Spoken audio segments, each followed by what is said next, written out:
Elphin Irving by Anonymous. The fairy's cupbearer. The lady kilted her kirtle green a little aboon her knee, the lady snooded her yellow hair a little aboon her bree, and she's gained to the good greenwood as fast as she could hie. And first she let the black steed pass, and syne she let the brown, and then she flew to the milk-white steed and pulled the rider down. Sign out then sang the queen o' the fairies, frae midst a bank of broom, she that has won him, young Tamlane, has gotten a gallant groom. Old Ballad. The romantic vale of Curated in Annandale is regarded by the inhabitants, a pastoral and unmingled people, as the last border refuge of those beautiful and capricious beings, the fairies.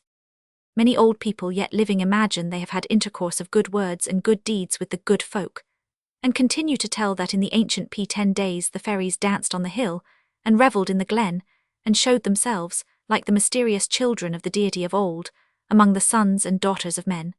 Their visits to the earth were periods of joy and mirth to mankind, rather than of sorrow and apprehension.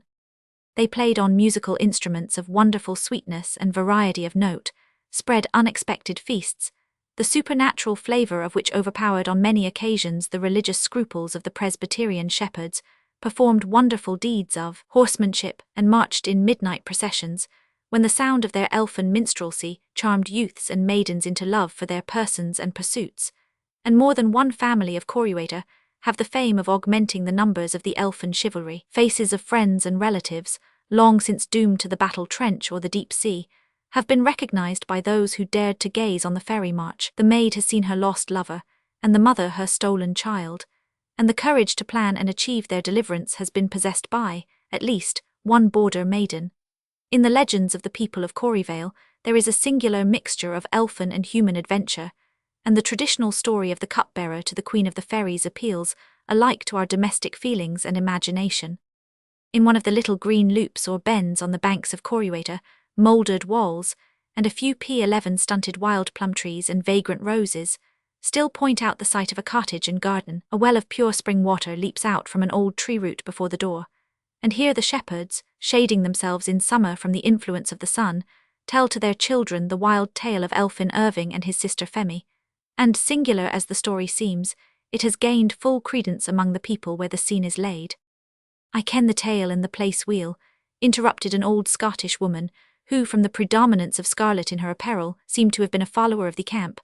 I ken them weel, and the tale as true as a bullet to its aim and a spark to powder. O bonny Curated, 1,000 times have I pulled gowans on its banks why, ane that lies stiff and stark on a foreign shore in a bloody grave, and, sobbing audibly, she drew the remains of a military cloak over her face, and allowed the story to proceed. When Elphin Irving and his sister Femi were in their 16th year, for tradition says they were twins, their father was drowned in Curated, attempting to save his sheep from a sudden swell, to which all mountain streams are liable, and their mother on the day of her husband's burial laid down her head on the pillow, from which on the 7th day it was lifted to be dressed for the same grave. The inheritance left to the orphans may be P12 briefly described: 17 acres of plough and pasture land, 7 milk cows, and 7 pet sheep. Many old people take delight in odd numbers, and to this may be added 7 bonnet pieces of Scottish gold, and a broadsword and spear, which their ancestor had wielded with such strength and courage in the Battle of Dryfe Sands, that the minstrel who sang of that deed of arms ranked him only second to the Scots and Johnstons. The youth and his sister grew in stature and in beauty. The brent bright brow, the clear blue eye, and frank and blithe deportment of the former gave him some influence among the young women of the valley, while the latter was no less the admiration of the young men, and at fair and dance and at bridal, happy was he who touched but her hand, or received the benediction of her eye. Like all other Scottish beauties, she was the theme of many a song, and while tradition is yet busy with the singular history of her brother, song has taken all the care that rustic minstrelsy can of the gentleness of her spirit and the charms of her person. Now I vow, exclaimed a wandering piper, by mine own honoured instrument, and by all other instruments that ever yielded music for the joy and delight of mankind, that there are more bonny songs made about fair Femi Irving than about all other dames of Annandale, and many of them are both high and bonny. A proud lass maun she be if her spirit be 13 years, and men say the dust lies not insensible of beautiful verse, for her charms are breathed through 1,000 sweet lips, and no further gone than yestermorn, I heard a lass singing on a green hillside what I shall not readily forget. If ye like to listen, ye shall judge, and it will not stay the story long, nor mar it much, for it is short and about Femi Irving. And, accordingly, he chanted the following rude verses, not unaccompanied by his honoured instrument, as he called his pipe, which chimed in with great effect, and gave richness to a voice which felt better than it could express.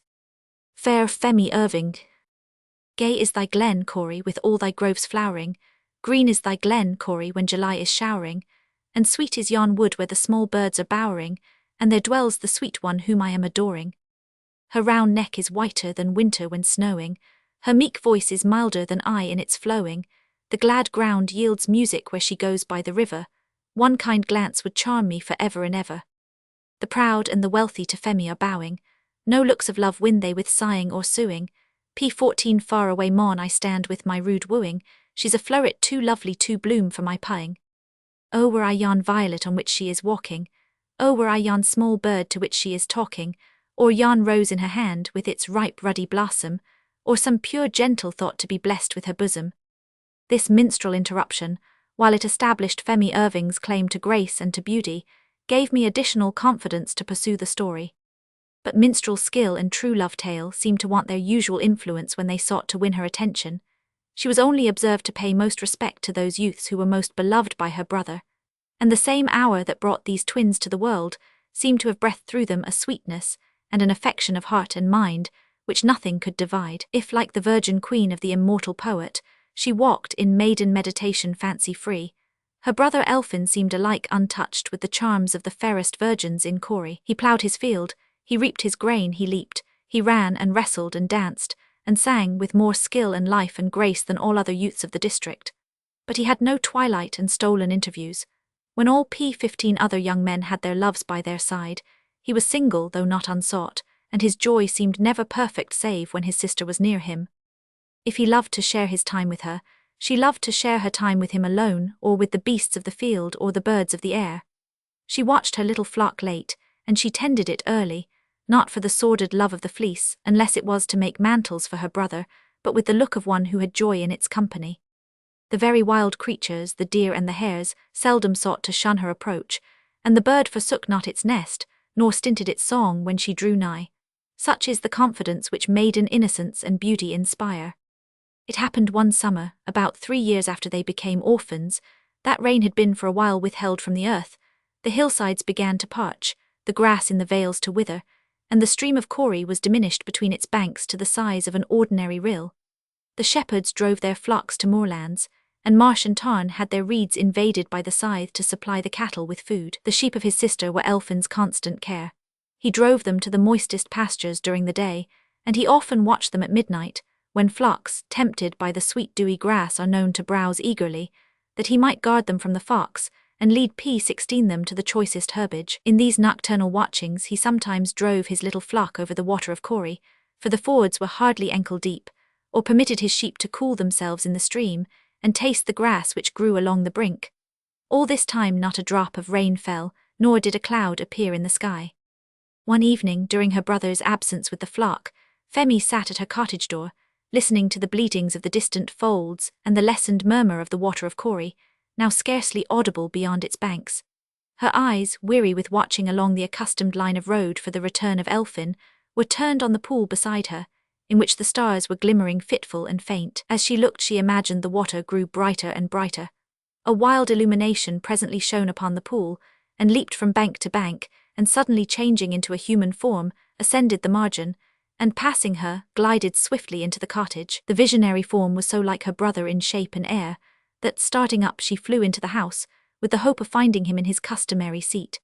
She found him not, and impressed with the terror which a wraith or apparition seldom fails to inspire, she uttered a shriek so loud and so piercing as to be heard at Johnstone Bank, on the other side of the Vale of Corey.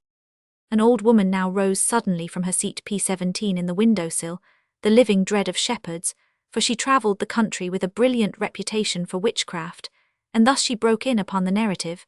"I vow, young man, ye tell us the truth upset and down thrust. I heard my douce grandmother say that on the night when Elphin Irving disappeared I shall call it, for the bairn can but be gone for a season to return to us in his own appointed time.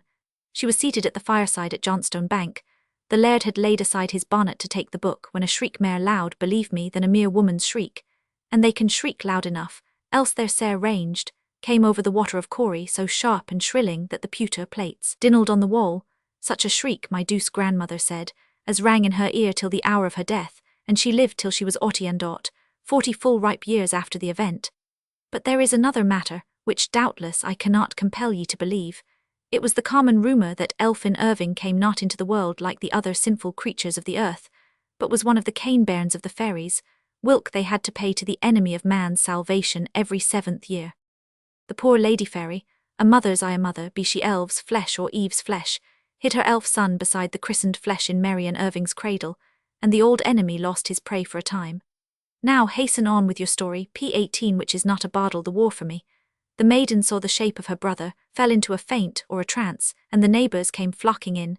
Gang on with your tale, young man, and dinna be affronted because an old woman helped you YT. It is hardly known, I resumed, how long Femi Irving continued in a state of insensibility. The morning was far advanced when a neighbouring maiden found her seated in an old chair, as white as monumental marble.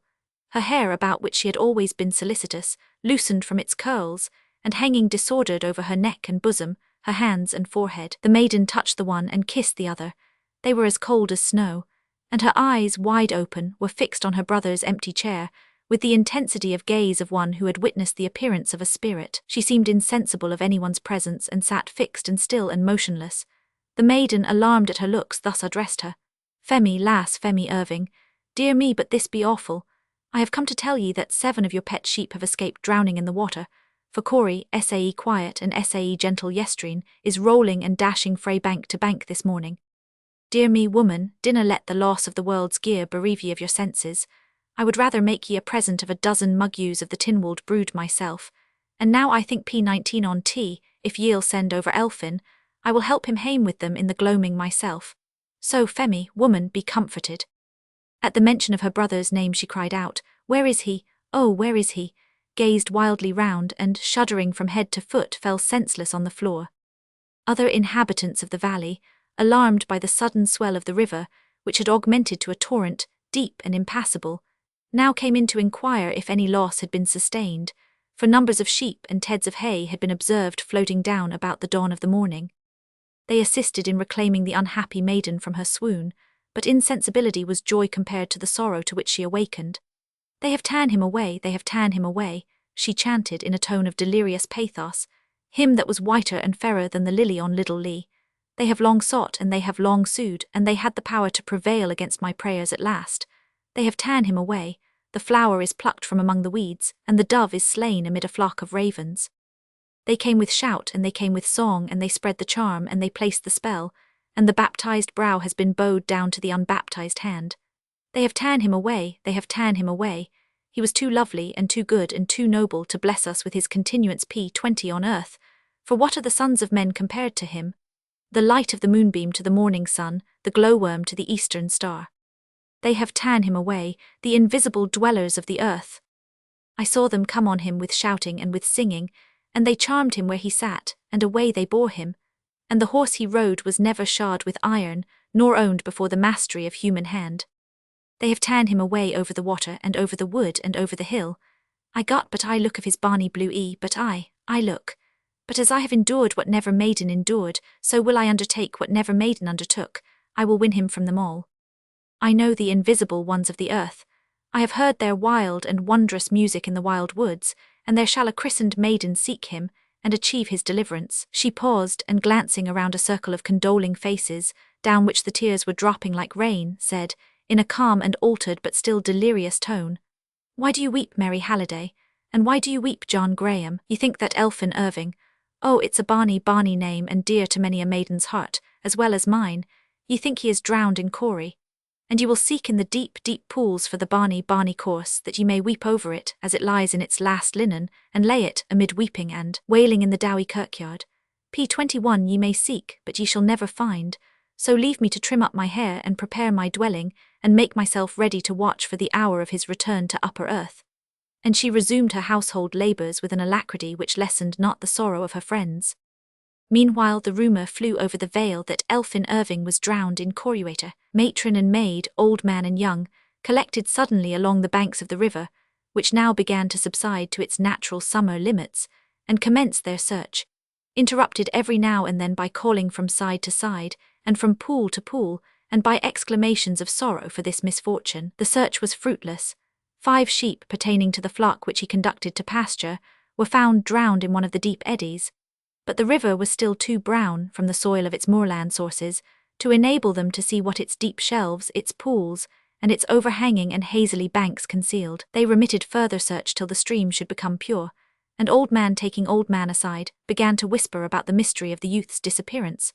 Old women laid their lips to the ears of their coevals, and talked of Elphin Irving's fairy parentage, and his having been dropped by an unearthly hand into a Christian cradle. The young men and maids conversed on other themes. They grieved for the loss of the 22 friend and the lover, and while the former thought that a heart so kind and true was not left in the vale, the latter thought, as maidens will, on his handsome person, gentle manners, and merry blue eye, and speculated with a sigh on the time when they might have hoped to return for their love. They were soon joined by others who had heard the wild and delirious language of his sister.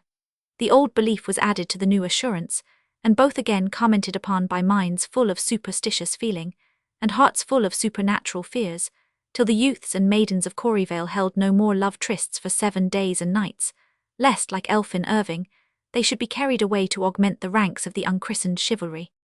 It was curious to listen to the speculations of the peasantry. "For my part," said a youth, "if I were sure that poor Elphin escaped from that perilous water, I would not give the fairies a pound of hiplock wool for their chance of him. There has not been a fairy seen in the land since Donald Cargill, the Cameronian, conjured them into the Solway for playing on their pipes during one of his nocturnal preachings on the hip of the Burnswalk Hill." "Preserve me, bairn," said an old woman, justly exasperated at the incredulity of her nephew. "If you winna believe what I both heard and saw at the moonlight end of Craigierburnwood on a summer P23 night, rank after rank of the fairy folk, ye'll at least believe a douce man and a ghostly professor, even the late minister of Tinwald Kirk. His only son, I mind the lad weel with his long yellow locks and his bonny blue eyes. When I was but a gilpie of a lassie, he was stolen away from off the horse at his father's elbow, as they crossed that false and fearsome water, even Locherbrickflow, on the night of the midsummer fair of Dumfries. Aye, who can doubt the truth of that? Have not the godly inhabitants of Almsfield Town and Tinwald Kirk seen the sweet youth riding at midnight, in the midst of the unhallowed troop, to the sound of flute and of dulcimer, and though meikle they prayed, nobody tried to achieve his deliverance?" "I have heard it said by douce folk and sponsible," interrupted another, "that every 7 years the elves and fairies pay Cain, or make an offering of one of their children, to the grand enemy of salvation, and that they are permitted to purloin one of the children of men to present to the fiend, a more acceptable offering, I'll warrant, than one of their own infernal brood that are Satan's sib allies, and drink a drop of the deil's blood every May morning. And touching this lost lad, ye all ken his mother was a hawk of an uncanny nest, a second cousin of Kate Kimmer of Barflashen, as rank a witch as ever rode on ragwort. Aye, sirs, what's bred in the bone is ill to come out of the flesh." P24, on these and similar topics, which a peasantry full of ancient tradition and enthusiasm and superstition readily associate with the commonest occurrences of life, the people of Coryvale continued to converse till the fall of evening, when each, seeking their home, renewed again the wondrous subject, and illustrated it with all that popular belief and poetic imagination could so abundantly supply. The night which followed this melancholy day was wild with wind and rain. The river came down broader and deeper than before, and the lightning, flashing by fits over the green woods of Cory, showed the ungovernable and perilous flood sweeping above its banks. It happened that a farmer, returning from one of the border fairs, encountered the full swing of the storm, but mounted on an excellent horse, and mantled from chin to heel in a good grey plaid, beneath which he had the further security of a thick greatcoat.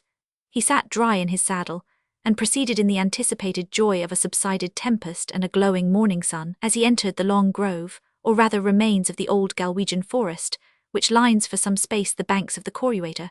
The storm began to abate, the wind sighed milder and milder among the trees, and here and there a star, twinkling momentarily through the sudden rack of the clouds, showed the river raging from bank to brae. As he shook the moisture from his clothes, he was not without a wish that the P25 day would dawn, and that he might be preserved on a road which his imagination beset with greater perils than the raging river. For his superstitious feeling let loose upon his path elf and goblin, and the current traditions of the district supplied very largely to his apprehension the ready materials of fear. Just as he emerged from the wood, where a fine sloping bank, covered with short greensward, skirts the limit of the forest, his horse made a full pause, snorted, trembled, and started from side to side, stooped his head, erected his ears, and seemed to scrutinize every tree and bush. The rider, too, it may be imagined, gazed round, and peered warily into every suspicious-looking place.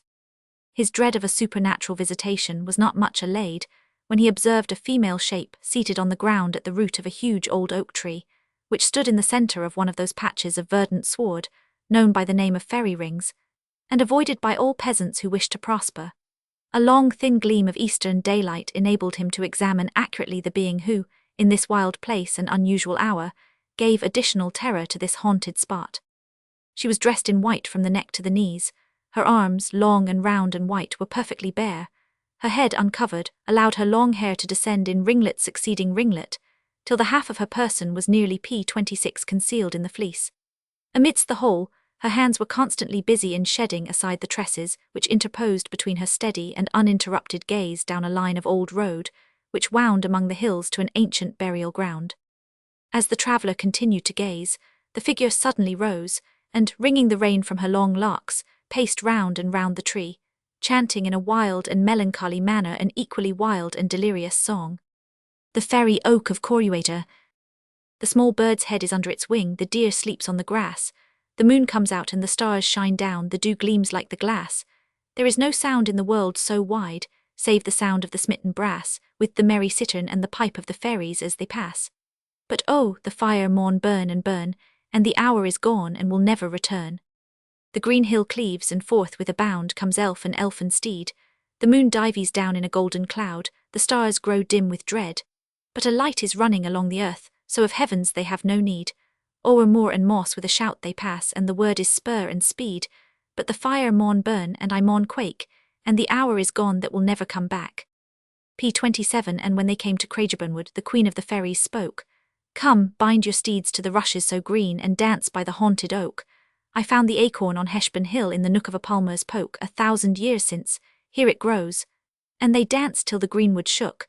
But oh, the fire, the burning fire, the longer it burns it but blazes the higher. I have won me a youth, the elf queen said, the fairest that earth may see. This night I have one young elf Irving my cupbearer to be. His service lasts but 7 sweet years, and his wage is a kiss of me. And merrily, merrily, laughed the wild elves round chorus's greenwood tree. But oh, the fire it glows in my brain, and the hour is gone and comes not again. The queen she has whispered a secret word. Come hither, my elfin sweet, and bring that cup of the charmed wine thy lips and mine to weet. But a brown elf shouted a loud, loud shout. Come, leap on your coursers fleet, for here comes the smell of some baptized flesh, and the sounding of baptized feet. But oh, the fire that burns and maun burn, for the time that is gone will never return. On a steed as white as the new-milked milk, the elf queen leaped with a bound, and young Elphin a steed like December snow, 'neath him at the word he found. But a maiden came, and her christened arms she linked her brother around, P28, and called on guard, and the steed with a snort sank into the gaping ground. But the fire maun burn, and I maun quake, and the time that is gone will no more come back.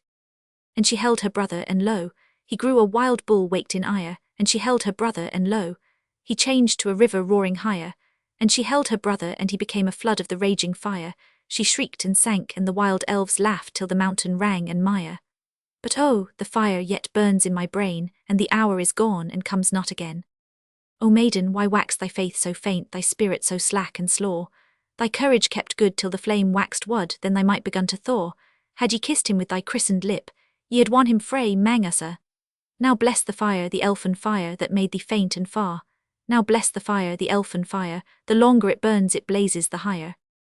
At the close of this unusual strain, the figure sat down on the grass, and proceeded to bind up her long and disordered tresses, gazing along the old and unfrequented road. Now God be my helper, said the traveller, who happened to be the laird of Johnstone Bank. Can this be a trick of the fiend, or can it be Barney Femi Irving who chants this dolorous sang? Something sad has befallen that makes her seek her seat in this eerie nook amid the darkness and tempest. Through might from P29 a boon I will go on and see. And the horse, feeling something of the owner's reviving spirit in the application of spur steel, bore him at once to the foot of the tree.